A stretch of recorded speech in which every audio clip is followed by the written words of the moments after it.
Hey guys, welcome to a review of the GStove Extra Large. I've been using this for about a year and it's the best $700 I've ever spent. Really $800 because I did buy the two 45-degree sections so I can run it out the sidewall of this caravan. Sorry about the mess, this is just a rough and ready caravan on a block that I'm trying to develop, I suppose. There's no house here yet, off-grid completely regarding electricity. I am on town water, but yeah, the GStove is amazing. It's -7 degrees outside and it's about 12 to 13 in here, so still a little cool, but I've got two jumpers on. I'm feeling really good, and you know, a 20 degree or so differential is pretty good for a very drafty caravan. Look at all the slots in the wall here. I'm trying to cover it up with the cooking pan, and down there with the corrugated iron, and all those slots behind that plastic, and it's the door. So she's a very drafty caravan and no real insulation, and it's doing really well. Now it's great for cooking on. Let me show you what a frying pan looks. I was cooking eggs tonight, so that's just an average sized frying pan, guys. Now I did have a ruler here somewhere. Just going to show you the measurements, but look, it's steaming already. Now you can get a medium sized saucepan on the back. That's the little cake rack. You can actually turn this into like an oven to heat a pie up, or you can put the cake rack there and cook toast. I can actually get 2 bits of bread on that at the same time, and it will brown the toast just like a toaster. You just have to turn it over. This jug will boil in literally, even if it's really full, like 5 minutes. Once you got the fire going well. I've just boiled it, it's already hot, but it stays hot on the side, and it'll actually start making those noises if it's too close. So normally I like just move it off to the side a bit more so there's a bit of a gap down there, and so you can leave that on the side all night and you can have a cup of tea whenever you want. I wouldn't recommend getting the water jacket for the back. It's just unnecessary. Plus I like to have that space for a saucepan. This is a medium sized saucepan. If it overhangs a little bit, doesn't matter. So that's where I'll boil vegetables or whatever. And for cooking, because it does get a bit too hot, what you want to do is just put, this is about 1/4 inch, or probably a bit less, probably like 5 millimeters. Put that on there, and you just sit your frying pan on, or whatever it is, just so it's slightly elevated on one side, and that'll just stop things from burning. Pretty common sense, really. Now this bit, the big piece of wood on the left is actually a bit green, so I've just put in another bit on the side. And generally, like with any fire, you have 2 pieces of wood going at once, and that's the secret of getting a good burn. But this thing is more unforgiving of like green wood or wet wood than most fire places, or almost wood heaters, and it's just so efficient. Any time the air comes in down the base, you generally have a fairly well burning wood heater, especially when the air flows in the same direction as the wood, because this is a long and narrow wood heater, so it forces the airflow to burn with the wood, which really helps. I've never had the flue coke up ever. Never had to clean the flue. I've had this going for about a year now. I'm only using it on the weekends, but never had to clean it. Now I do, the bit that goes vertically, I do take that out when I go away, and I just give it a little tap, and a bit of dust comes out, you know, black dust, but it's never coked up. Never had to scrub it out, not once. About every 18 hours of burning, you do have to clean out the ash, and there's a little grate in there. Now, with one hand, when it's cold, obviously, you lift up the grate. With the other hand, it actually comes with this scraper. You just scrape out the ash into a bucket. if you're in a stationary setup, elevate it. This is a wood heater, King's one, that leaks smoke all over the place, or leaks smoke out the sides. That's why I'm not using it anymore. But you need something to put it up on top of. You don't want to be like down with this around your ankles, because you'll burn yourself. It's awkward to cook on if it's that low. It's really nice to just stand in front and warm your hands at a sensible height and to cook on it, and to look in the door. It's so much more easy when you have it up. It's about probably 2 feet off the ground, maybe a fraction more.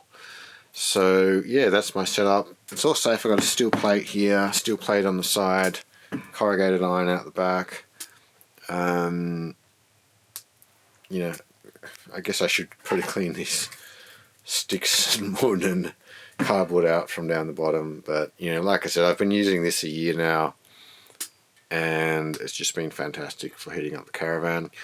Funnily enough, like, I shouldn't say funny enough, it's kind of obvious, there's a huge temperature gradient. So the floor, if it's 0 degrees outside, the floor stays at 0, and then it's the hottest up on the ceiling, and it's colder down towards the end where the bed is. This is an 18-foot caravan, so I've got the wood heater right next to the door, and that's kind of at the end, front end of the caravan. So yeah, it's fantastic. I can't recommend it highly enough. Great for cooking on, burns super cleanly, doesn't smoke, doesn't coke up in the flue. Oh, the 45-degree sections, they're actually from Winnerwell, because GStove doesn't make them. So you don't want to buy a right angle, because that causes bad airflow. Get the 45-degree angled ones from Winnerwell. I think it's for the Winnerwell medium, and they fit the GStove. I got the GStove from Breathe Bell Tents. They have a website, and they actually told me about that. So you can talk to the Breathe Bell Tents. They'll tell you what size Winnerwell parts to get. I didn't get mine from Breathe Bell Tents because they were a bit cheaper somewhere else, but expect to spend about $800 by the time you pay for the two. I think they're like $45 each for the 45-degree sections. $1 per degree. How about that? It will go this sort of slight brown color. That's what happens when steel gets hot. No drama. Yeah, as long as you get it up off the floor, it's fantastic. Don't get the small one, because I don't think it has a front window. You really need a front window to see that you're not running out of wood, because it's only 12.5 centimeters across the open door. So the biggest wood I put in is about 3 inches across, and it sounds small, and compared to a big fireplace, yeah, it is. But look, you put a big inch thick bit of iron bark in there before you go to bed, and then a 3.5 inch log on. It'll go for probably a couple of hours before it goes out. So it just keeps it hot during the night. But it's not like an open fire or a big wood heater where you can keep it going for 6, 8, 9 hours with a really huge night log. You just can't do that. Normally I'm putting pieces in every 20 or 30 minutes, just smaller pieces. It's no big deal. Like, if you're in the caravan, it's no big deal. It's actually kind of fun to tend the fire. It's just the way it is. And if I'm not in the caravan, I don't need the wood heater going. I'll hot tip, I heat water up like in the kettle. I put it in a vacuum flask. I got one there. I actually just filled up that brown one, because that brown one seems to keep it a bit hotter, even though it's smaller. And then I've got hot water in the morning. Lasts for about 18 hours. And I can wash things off. If I've got greasy frying pans or whatever, I can wash them up in the morning with that hot water. And it's nice to have a couple of litres of hot water. You can have a cup of tea, even up to like tomorrow afternoon. I can have a cup of tea out of that. Or if I do need to boil, I don't know, say I'm just cooking some pasta on the hot plate with my electricity, which is based on lithium batteries, I can put the hot water in out of the thermos, so I'm not sucking the batteries too hard, because any kind of hot plate or heating instrument really uses a lot of electricity. So it gives me, this heats the room, cooks my meals, gives me hot water for the next day, and it's just brilliant. It's nice and cozy. Normally I'd be running this room like 16, 17 degrees.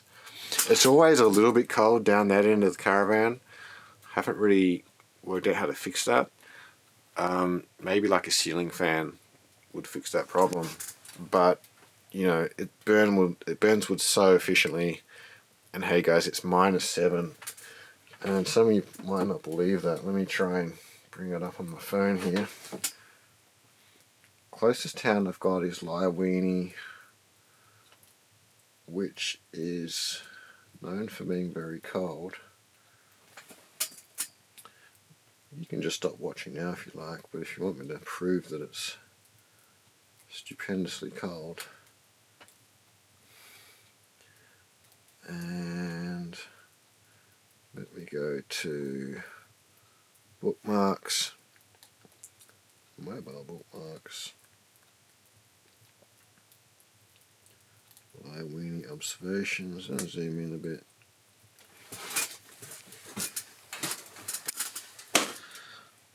Hopefully you can see it was -6.3, and it was colder here. It's been colder here all evening and all night. I have a thermometer outside. It was -7 last time I went outside. All the hoses are solid. Even the inside pipe in the shed is frozen solid. And I had it running earlier. It's crazy. When it gets this cold, everything is, it's snappy. And we're in a bit of an extra cold snap at the moment, and people's pipe, I blew my pipes out at the taps. Actually, it was even before winter. We had a cold snap in late autumn. Now I've insulated all the taps and pipes. So yeah, it's cold here. I'm in the interior of Tasmania, guys, one of the coldest places in the country. And if this GStove can work here in the heart of winter, it's 2 a.m. or something like that, in July, it'll work anywhere in Australia. If it were like -20, like in the Northern Hemisphere somewhere, I think it just comes down to how big your space is. Caravans have cold floors because there's no insulation under the floor. Like the shed is actually way warmer than this caravan because the shed it's basically just on the earth floor. So it's very hard to keep a caravan warm. But if you're in a tent somewhere at -20, this is still going to be way better than not having a wood heater, let me tell you that. Yeah, it all depends on your environment. But just for what it does here, it's invaluable. For living off grid, I love it so much I want to get another one for the shed, but they are expensive, but it's worth every penny. Don't cheap out and get the Kings like I did. The Winnerwells might be okay, but they're not much cheaper, and they have the side window, which I don't think is a good idea. And the Winnerwells have the lid on top, which is just another spot for smoke to get out. Even a small smoke leak in a caravan makes it very unpleasant. This just has nowhere to leak, and the drawer is so good it can't leak out. But the door technically isn't like sealed with that fireproof cord or anything, but it's a snug fit. Like there's no rattle once it's closed.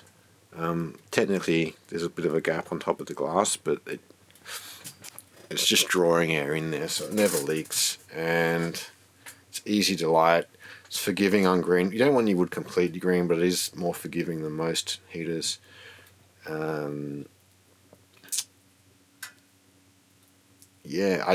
If I could change the design, I would make the door a bit wide. I'd make the whole thing a bit wider.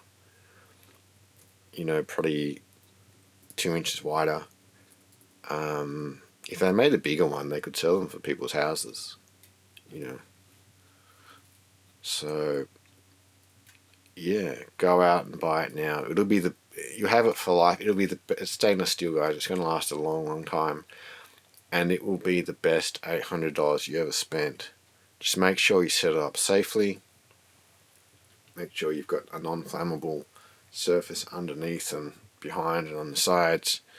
And you know, like, you can just feel like, yeah, there's a bit of wood here, but it's just nowhere near hot enough for that to be danger. It's warm, but I can touch it, right?